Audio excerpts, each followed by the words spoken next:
फिर से आप सबके बीच में एक नया वीडियो एक नया इन्फॉर्मेशन के साथ में आ चुके हैं, एक नए अपडेट के साथ में, जो कि आज एक न्यू मूवी रिलीज किया गया है। तो सारी इन्फॉर्मेशन बात करेंगे कौन सा मूवी है। संजना पांडे एंड गोलू तिवारी का बहुत बेहतरीन शानदार पारिवारिक मूवी रिलीज किया गया है, तो सारी इन्फॉर्मेशन हम बात करेंगे। उससे पहले आप लोग इस चैनल पर नए हैं, चैनल को सब्सक्राइब कर ले ताकि ऐसी न्यू इन्फॉर्मेशन का वीडियो न्यू अपडेट आप लोग बीच में रोजाना हम लाते रहते हैं। जो कि फिल्म मूवी का नाम है तुलसी विवाह। यह एक भोजपुरी पारिवारिक मूवी बनाया गया है, जिनके कलाकारी किए हैं संजना पांडे, गोलू तिवारी, संजय पांडे, कंचन मिश्रा, आलोक सिंह, प्रकाश जैस, निशा तिवारी और एक से एक कलाकार और भी नजर आ जाएंगे।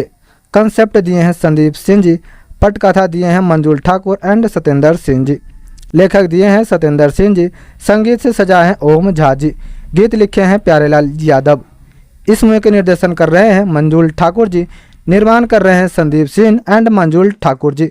आप लोग जाकर इस मूवी का पूरा वॉच कर सकते हैं, जो कि रिलीज हो चुका है तुलसी विवाह, जो कि बहुत बेहतरीन शानदार संजना पांडे और गोलू तिवारी का एक पारिवारिक मूवी बनाया गया है। इसमें कोई आपको शक की बात नहीं है, जो कि पूरे परिवार के साथ देख सकते हैं इस मूवी को।